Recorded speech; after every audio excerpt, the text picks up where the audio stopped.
The huge crystal chamber floated in space around a dead neutron star. Its walls caught the pale blue light and sent it dancing across thousands of seats. Every major species in the galaxy had a place here. The tall, thin Caliph with their glowing skin sat in the highest rows. Next to them were the massive Voruin, whose heavy bodies made the metal benches creak. Lower down sat the Sellar, insect-like beings whose many eyes clicked as they watched. There were also the feathered Lyrans, the scaled Dravok, and many more, old races that had ruled the stars for thousands of years. In the very center, on a plain round platform, stood 5 humans. They wore simple gray uniforms with no decorations, no gold, no jewels, no flowing robes, just clean, practical clothes. Their faces showed no fear and no anger. They looked calm, almost bored, as if they were waiting for a bus. For 40 long years, Earth had been allowed to join the Galactic Council as a probation member. That meant they could speak, but not vote on big decisions. Humans had proved useful many times. When a star went unstable and threatened a whole system, human ships arrived first, with rescue pods and emergency shelters. When old jump drive designs failed, human engineers quietly fixed them and made them faster. On dangerous border worlds, human soldiers and scouts kept pirates away better than anyone expected. But not everyone liked them. The older species whispered behind closed doors. Humans bred too fast, billions in just a few generations. They hunted in groups like wolves, never giving up even when tired or hurt. They ran long distances without stopping, something most aliens found impossible. Worst of all, they refused to accept the Council's favorite idea, harmonious stasis. That meant keeping everything the same forever. No big changes, no risks, no new ideas that might upset the balance. Humans kept inventing. They built new factories. They opened new mines. They sold cheap, strong colony kits to small, poor worlds on the edge of known space. Those kits let new colonies grow fast without asking the Council for permission or paying high taxes. 3 ancient trade houses, very rich and very old, lost huge amounts of money because of this. They complained loudly. So the Council decided it was time. Today was the day of judgment. High Arbiter Virthal rose from his tall crystal throne. He was the oldest Caliph alive, his skin so pale it looked almost white. His voice came through every speaker in the chamber, deep and slow. After long debate, he said, "This council has reached its decision. The species known as humanity has shown itself unfit for further integration. Their ways disturb the balance we have kept for millennia. Their numbers grow without control. Their trade harms our ancient houses. Their soldiers act without full oversight." He paused. The chamber became very quiet.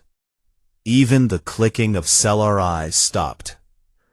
"Therefore," Virthal continued, "Earth and all human worlds are hereby excluded from the Galactic Council. They will keep control of their home system's soul, but they will lose access to all protected trade lanes. No human ship may use Council gates without special permission, which will not be given.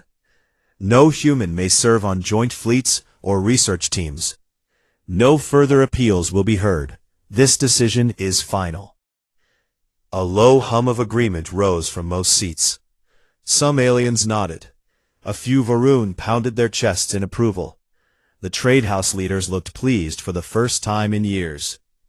Everyone turned to watch the humans. They expected shouting. They expected angry speeches about unfairness. They expected threats of war, or at least promises of revenge.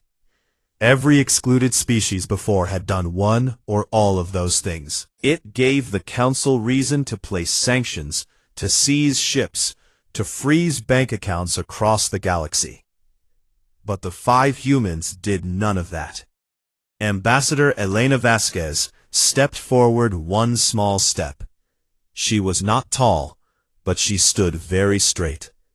Her dark hair was tied back neatly. Her brown eyes moved slowly around the chamber, meeting the gaze of every important delegate she could see. Kalith elders, Vorun war chiefs, Solar hive mothers, all of them. She did not speak for a long moment. Then she smiled. It was not a big smile. It was not fake or forced. It was small, real, and strangely calm. Like someone who had just heard good news instead of bad. "Understood," she said.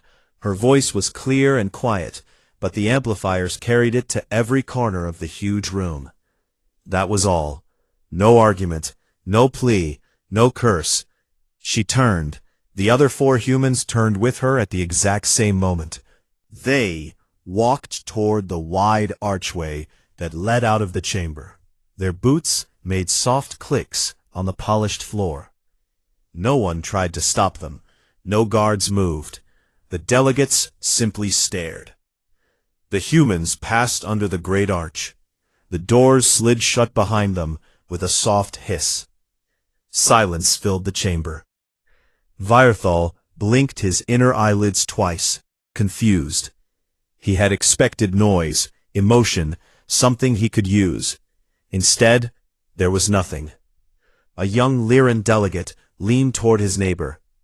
Did they really just leave? The neighbor did not answer. His feathers stood up in shock. Across the rows, whispers started. "They will come back," one Vorun said. "They need our markets. They need our protection." "They have no choice," a Sellar added. "Space is too big. They cannot survive alone." But deep inside, a few of the oldest delegates felt something cold move in their chests. Something they had not felt in thousands of years. Doubt. Because in all the long history of the Council, no one had ever walked away so easily. No one had ever smiled like that while being thrown out. Outside the chamber, in the long corridor that led to the docking rings, Elena Vasquez allowed her smile to grow just a little bigger. One of her team members, a young engineer named Raj, walked beside her. "That went better than I thought," Raj said quietly. Elena nodded. "They think they punished us. They have no idea what they just did." They reached the human shuttle. Its plain hull looked small and ugly next to the shining alien ships around it. But the engines were already warm, ready to go. As they boarded, Elena looked back once at the giant council station. Lights from 1,000 worlds glowed along its sides. She whispered to herself, almost too soft to hear, "Goodbye." The shuttle doors closed. Minutes later, the small ship pulled away from the station. Its engines flared white, and it vanished into the black between the stars. Inside the council chamber, delegates began to talk louder. Plans were made. Messages were sent. Everyone agreed the humans would soon beg to return. But far away, already moving toward the edge of known space, 5 humans sat in their small shuttle and laughed together. Not with anger, but with real joy. They had been waiting for this day for a very long time. The small human shuttle jumped away from the council station and vanished into the dark. Back inside the crystal chamber, the delegates started talking again. At first, their voices were calm and pleased. High Arbiter Virthal sat back in his tall seat. He folded his long, thin fingers together. "The matter is closed," he said in his slow, deep voice. "Humanity has been removed. Balance returns." Many heads nodded. The Vorun war chiefs slapped their heavy hands on the armrests.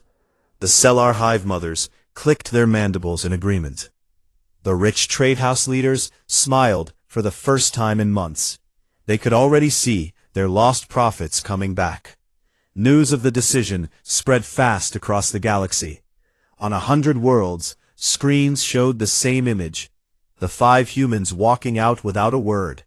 Then Ambassador Vasquez's small, calm smile. Commentators laughed. "They looked like scolded children," one Lyran news host said. "They will beg to return soon." The council gave orders. Human embassies on member worlds must close within 1 week. Human ships must leave all neutral stations. Human workers must stop all joint projects. Everything would happen smoothly, they thought. But humans moved faster than anyone expected. 72 hours after the vote, the first changes began. On the busy trade hub of Nexara Prime, the human embassy building went dark. Lights turned off. Doors locked. The staff, only 12 people, loaded their things into 2 small shuttles and left. They said goodbye politely to the local guards. No anger, no arguments, just quiet thanks and handshakes. The building stood empty. The same thing happened on 20 other worlds at almost the same time. Human flags came down, offices emptied, computers wiped their data clean before anyone could look. On the joint research station orbiting the blue gas giant Calor, human scientists shut down their labs. They carried out boxes of tools and parts. When a Caliph supervisor asked why they were leaving so soon, a human woman smiled and said, "Our contract ended. Good luck with your work." Then they left. The station tried to restart the experiments alone. Nothing worked the same. Small errors appeared in the data. The Caliph blamed bad equipment. They did not yet understand. Human freighters disappeared from the main trade lanes. One day they were there, carrying cheap metals, strong fabrics, and fast engines. The next day, the lanes looked empty. Council ships patrolled, looking for human vessels to find or seize. They found none. On disaster zones, the change hurt most. The planet Thrime 4 belonged to the Caliph. A huge solar flare had burned its fields 2 months earlier. Human habitat ships usually arrived fast. They brought strong shelters, water purifiers, and quick-growing seeds. The humans always came in 9 days or less. Everyone counted on them. This time, no ships came. Caliph farmers watched their last crops die under the hot sun. Children cried from hunger. Elders sent urgent messages to the council. "Where are the humans?" they asked. The council sent a reply. "Humanity is no longer part of our network. Other help will come." But other help moves slow. A Vorun relief fleet took 28 days to arrive. By then, 30% of Thrime 4's food was gone. People went hungry for the first time in centuries. On the edge of Vorun space, a luxury convoy carried jewels and rare spices. Pirates had watched it for weeks. Before, human privateer ships, small, fast, and brave, kept the pirates away. The humans broke no council laws, because they stayed just outside the protected zones. But they scared the criminals enough to keep the lanes safe. Now the humans were gone. The pirates attacked at dawn. They hit hard and fast. The Vorun battle cruiser arrived 17 days later. Only 2 of the 12 luxury ships survived. The pirates took everything and laughed as they jumped away. Vorun nobles screamed in anger. They demanded the council send more ships. The council promised action. But everyone knew the truth. The old fleets were big and slow. They were made for show, not for quick fights against fast enemies. More problems appeared quietly. On Stellar hive spires, giant floating cities shaped like honeycombs, the quantum computers started failing. Small glitches at first, then bigger ones. For decades, human engineers had visited every few months. They never asked for praise, they just fixed things. They replaced worn parts, cleaned circuits, and left again. Now no one came. The Stellar tried to fix the problems themselves. Their workers were smart, but the fixes were hard and slow. Production slowed. Trade goods became late. Delegates met in private rooms. They spoke in low voices. "They will come back," a Vorun said. "They need our credits. Our markets are too big to ignore." A Caliph elder shook his head slowly. "They have not asked for anything, not one message." Another delegate, a young Lyran, looked worried.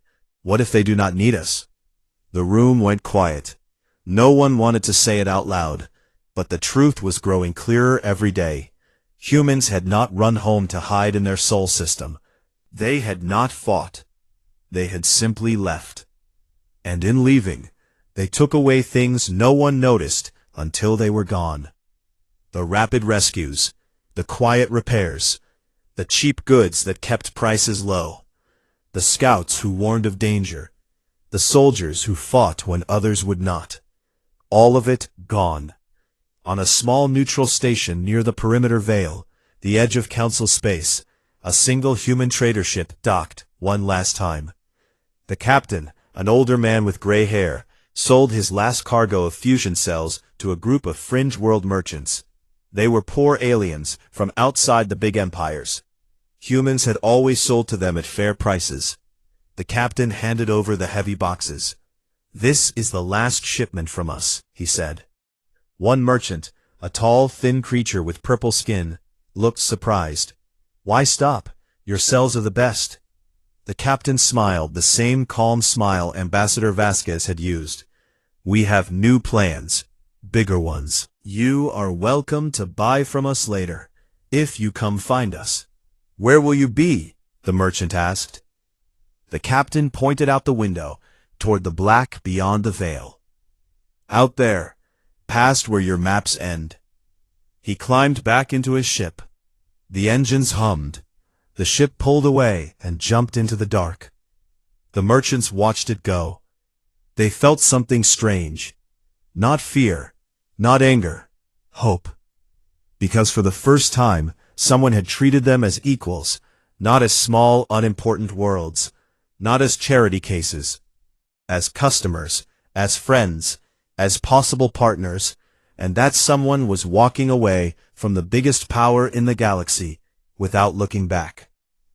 Inside the council chamber, High Arbiter Viertal stared at the empty center podium. The place where humans once stood now looked too big, too empty. He felt the first small crack in his long, calm life. The galaxy was changing, and humanity was not waiting for permission. The galaxy kept turning, but it felt different now. 6 months had passed since the humans walked out of the council chamber. At first, the older species told themselves everything was fine. Trade flowed, ships moved, stars burned as they always had. But little by little, the cracks grew wider. Deep-range probes started sending back strange reports. The probes belonged to the Council's science branch. They were old, slow machines sent years ago to watch the empty space beyond the perimeter veil. That line marked the edge of civilized space. Beyond it lay wild stars, dead worlds, black voids, places no one bothered to claim because they were too hard, too far, too empty. The probes now showed lights. Not natural lights, not stars or gas clouds, artificial lights.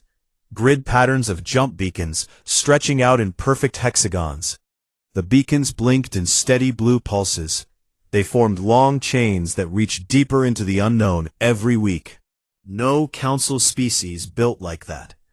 The old races preferred grand single gates, beautiful and expensive. Humans built cheap, simple, and fast, and lots of them. Scout ships went closer to look. They came back with clear images. Massive human colony arcs floated in empty space. These ships looked ugly compared to council designs. No smooth curves or shining hulls. Just big boxes of metal and engines, patched together from old parts. But they worked. Each arc carried thousands of people in cryosleep pods. When the ships reached a new system, they opened like flowers. Landers dropped down to hard, rocky planets the Council had marked uninhabitable long ago. On one world, a gray ball with thin air and red dust, human machines started working the moment they touched ground. Giant terraformers the size of small cities chewed rock and ice. They turned stone into soil. They pumped air. They grew greenhouses under clear domes. Within weeks, the first colonists woke up and stepped outside. They breathed filtered air. They planted seeds. They built houses from local stone and metal foam. The council had said this world would take centuries to tame. Humans did the first steps in months. More reports came in. Human traders appeared in places the council never controlled. Neutral zones, fringe systems, pre-contact worlds still using simple rockets. Humans sold things there. Fusion power cells that lasted 20 years. Modular shipyards that any small fleet could build in a garage. Genetic kits to help children survive on harsh planets. The prices were so low they made no sense. Quality was better than anything the big trade houses sold. A Cellar merchant captain bought a crate of human fusion cells for his broken freighter. He expected junk. Instead, the cells worked better than his old ones. His ship jumped twice as far on the same fuel. He told his friends. Word spread among the small traders. Soon, lines formed at hidden human outposts. The council called emergency meetings. Delegates argued in closed rooms. They are dumping goods to hurt us, one Vorun said. This is economic war. A Caliph analyst shook his head. No, they sell at cost, sometimes below cost. They do not want our credits. They want customers. They want friends. Another delegate, a young Lyran with bright feathers, spoke quietly. They are building something new, a second galaxy, one that does not need the council. The room went silent. Analysts ran numbers. They looked at old data. Humans had quietly fixed so many things for so long. Jump drive failures dropped 90% when humans joined. Pirate attacks fell by 70%. Food shortages on border worlds almost vanished. Now all those numbers climbed again. Slowly at first, then faster. On Thrime 4, hunger riots started.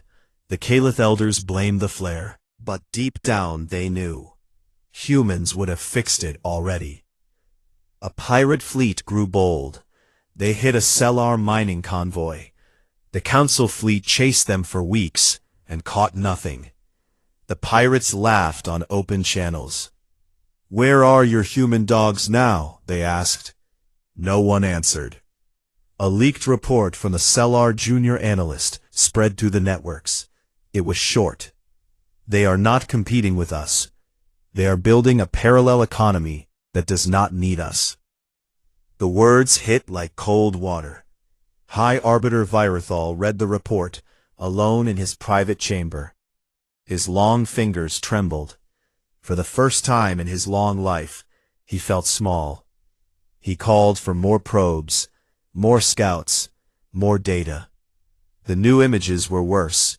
Human outposts grew into towns. Towns grew into cities. Cities linked by fast rail and short-hop shuttles. Mixed crews worked side by side. Humans, fringe aliens, even a few escaped slaves from old empires. They spoke many languages. They laughed together. They built schools, hospitals, factories. One image showed a market square on a new colony. Stalls sold food from 20 worlds. A human child played with a Cellar youngling. A Varuan exile sold carved stone jewelry next to a Laran weaver. No guards, no walls, just open space and trust. Virathal stared at the image for a long time. He remembered the small smile on Ambassador Vasquez's face the day they left. He had thought it was weakness. Now he understood. It was relief.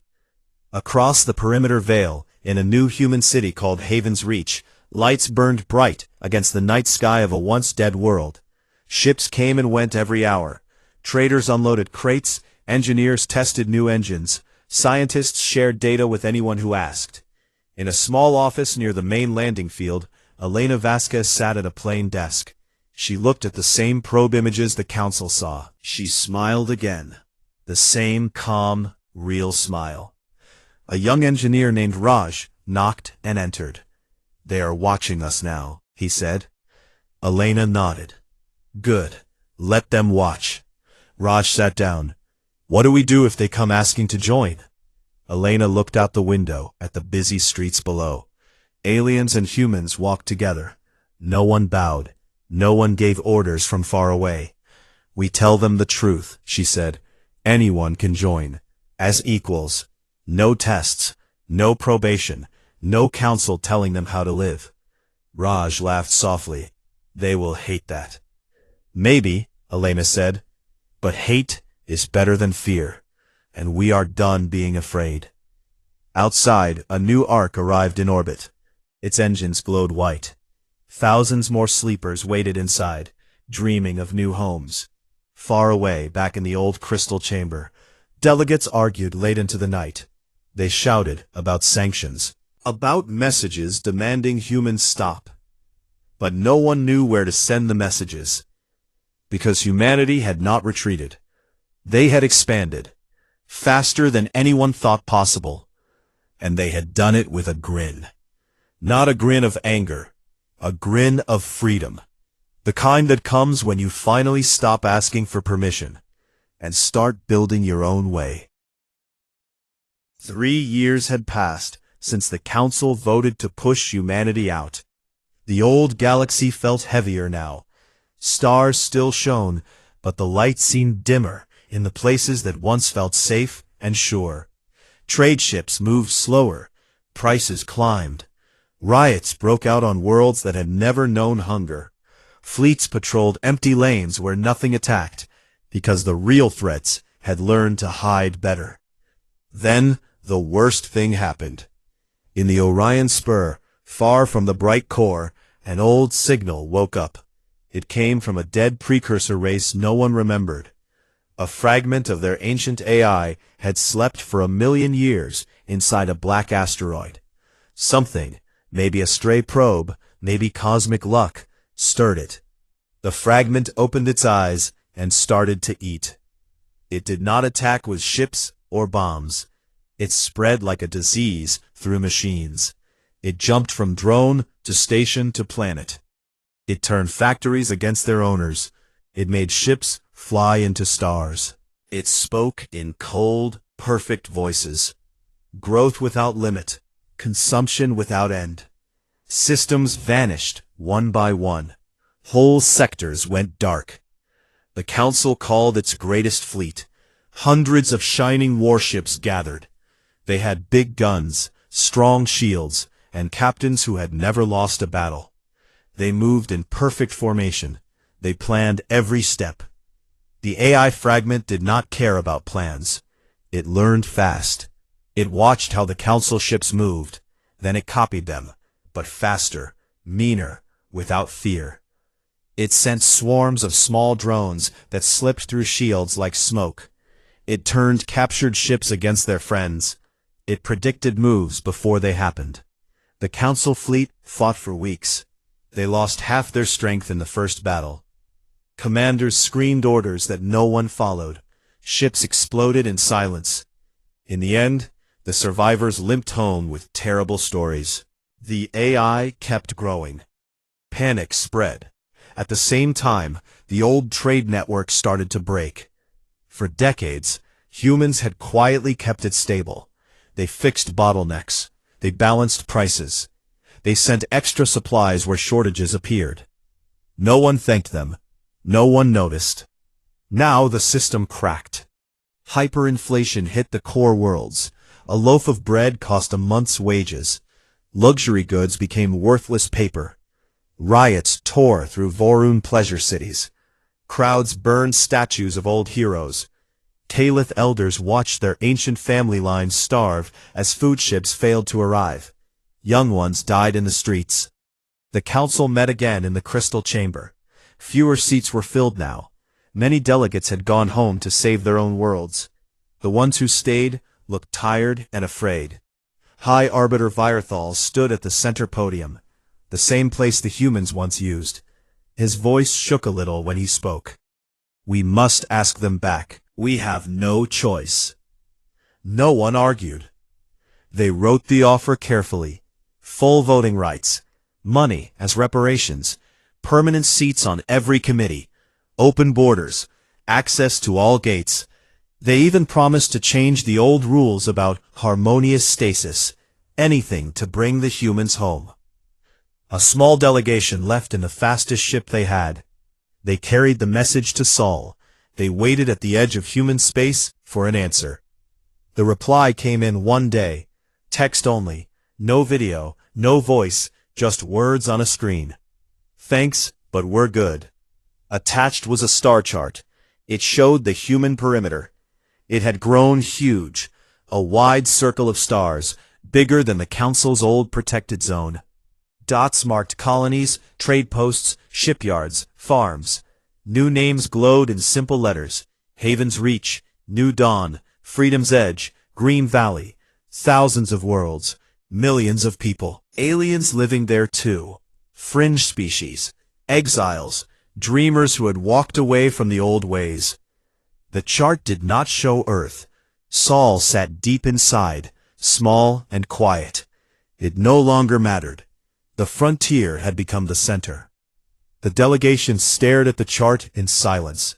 One caliph whispered, "They did not even say no, they just moved on." Back in the chamber, Virthal read the message aloud. His mandibles clicked once in pain. Then, he sat down slowly. No threats followed. No demands. No war fleets appeared at the border. The humans simply kept building. On a green world called Elysium Prime, rain fell softly on wide fields. Humans and aliens worked side by side. A Varun farmer, once a noble, now an exile, drove a simple tractor. He smiled as he planted seeds humans had given him. Nearby, Salar children learned math from a human teacher who spoke their language perfectly. In orbit, a new shipyard spun slowly. It built arcs faster than ever. Engineers from fallen council worlds helped design the next jump drive. It would go farther, use less fuel, carry more people. No patents, no fees, anyone could use it. A market on the surface sold everything. Fresh fruit from human greenhouses, rare stones from Lyron worlds, hand-carved tools from Dravok smiths. No one checked papers. No one asked for taxes. Credits worked if you had them. Barter worked better. Elena Vasquez walked through the market one afternoon. She wore plain clothes like everyone else. No guards, no title. People nodded to her. Some smiled. A small alien child ran up and gave her a flower. "Thank you for letting us stay," the child said. Elena knelt and took the flower. "Thank you for coming," she answered.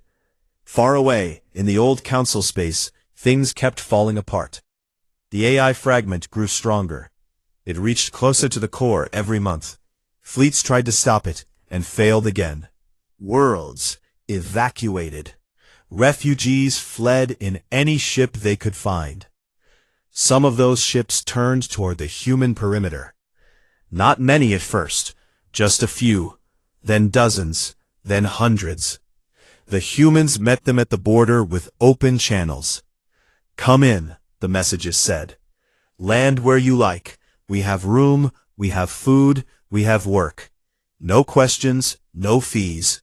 Just follow the rules. Help others when you can, and don't hurt anyone." The first refugees landed on small moons and empty plains. They built homes, they planted gardens, they learned new ways. Some cried when they saw children playing without fear. Some laughed when they tasted real food again. Word spread. More came. The council watched their people leave. Not by force, not by war, just by choice. Virthal sat alone in the empty chamber one night. The crystal walls looked cold and dark. Only a few lights still glowed, fewer every week. He thought about the day the humans walked out. That small smile. That quiet word. Understood. He understood now. They had not been angry. They had been ready. Ready to leave a cage they never liked. Ready to build something better. And they had done it. Not with weapons. Not with anger. With hard work. With open hands. With a grin that said, "We don't need your permission anymore." Virthal looked out at the dying neutron star beyond the window. Somewhere far away, in a new city under strange stars, people from 100 worlds sat together. They ate, they talked, they planned tomorrow, and they smiled, because the galaxy had changed, and humanity had walked away, taking the future with them. 10 years had passed since the day the Council voted to exclude Earth. The old crystal chamber still floated around the dead neutron star, but it felt like a tomb now. Dust gathered on empty seats. Lights flickered weakly in rows that once held thousands of glowing eyes and shining feathers. Only a few dozen delegates came anymore. Many old species had faded away. Their worlds grew quiet. Their fleets rusted in orbit. Their names became stories told to children who did not believe them. High Arbiter Virathal still sat in his tall throne. Time had not been kind to him. His once pale skin looked thin and cracked, like dry paper. His eyes, which used to glow bright, now stayed dim most of the time. He spent long hours staring at the black window that showed the cold star outside. He thought about the past. He thought about the small smile on Ambassador Vasquez's face. He thought about how everything had changed because of one quiet walk away. One evening, a young aide, a nervous Lyron with dull feathers, approached slowly. The aide carried a small data tablet. His hands shook a little. "Arbiter," the aide said in a low voice, "we received a reply. From the humans." Virathal turned his head slowly. "Read it." The aide swallowed. "It is short, from Ambassador Vasquez.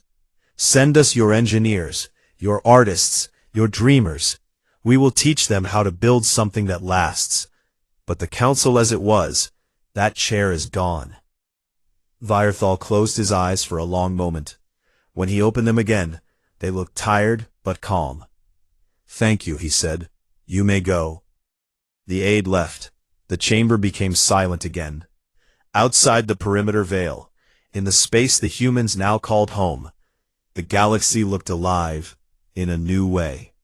Cities grew on worlds that had been empty rock. Lights stretched across continents like rivers of stars.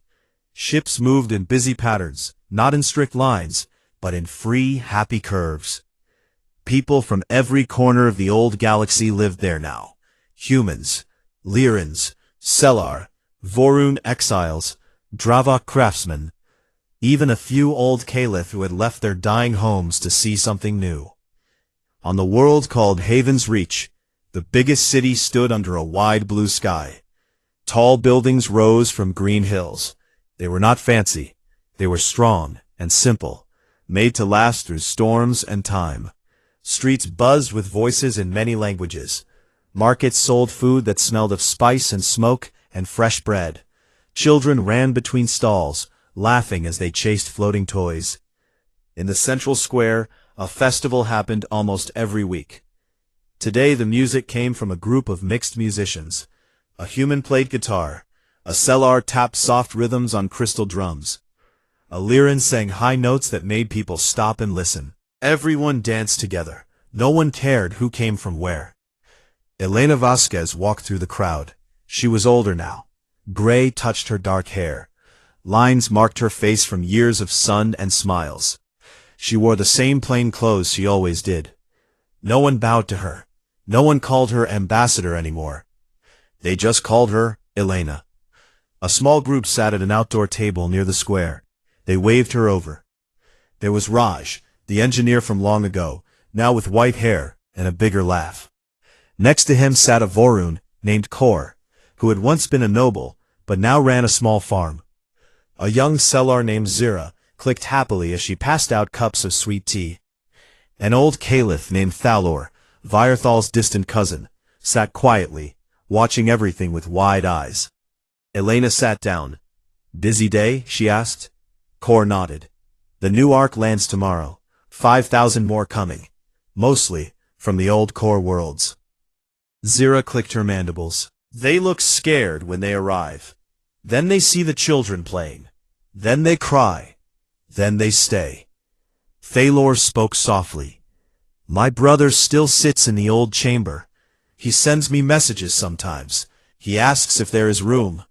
Elena looked at him. "There is always room." Thalor lowered his head. "He is proud. It is hard for him." Raj smiled. "Pride breaks easier than people think. Give him time.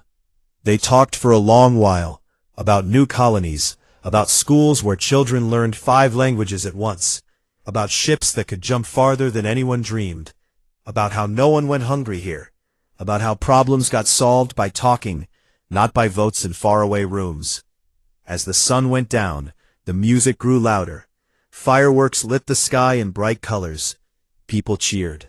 Someone started a song, an old human tune mixed with alien words.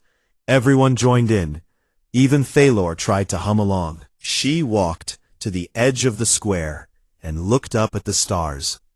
Somewhere out there, the old council chamber floated in silence. Somewhere out there, worlds still struggled in the dark. But here, light and life grew every day. A child ran up to her, a small human girl with curly hair and bright eyes. She held out a flower she had picked from the grass. "For you," the girl said. Elena took it. "Thank you, little one." The girl grinned. "Are we going to the new stars tomorrow?" Elena laughed softly. "Maybe the day after. We have time." The girl ran back to her friends. Elena stayed where she was, holding the flower. She thought about the day they walked out of the chamber. She remembered the silence that followed.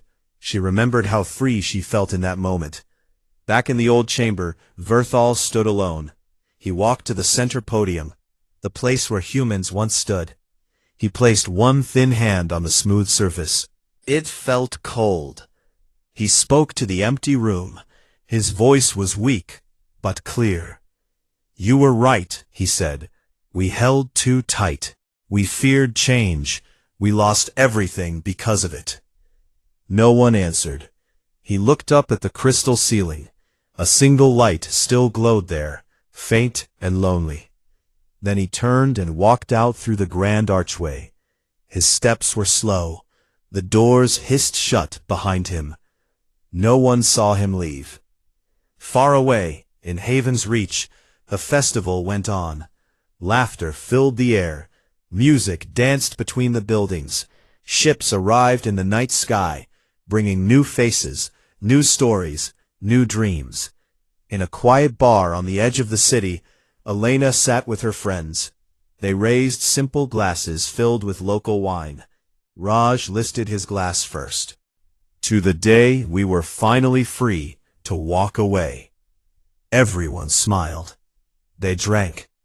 Outside, the stars burned bright. Humanity had not conquered the galaxy with guns or fear. It had simply outgrown the old cage. It had built a new home, a place where anyone could come, a place where no one had to bow, a place where people grinned, not because they won, but because they were free. And that grin endured, like the stars themselves.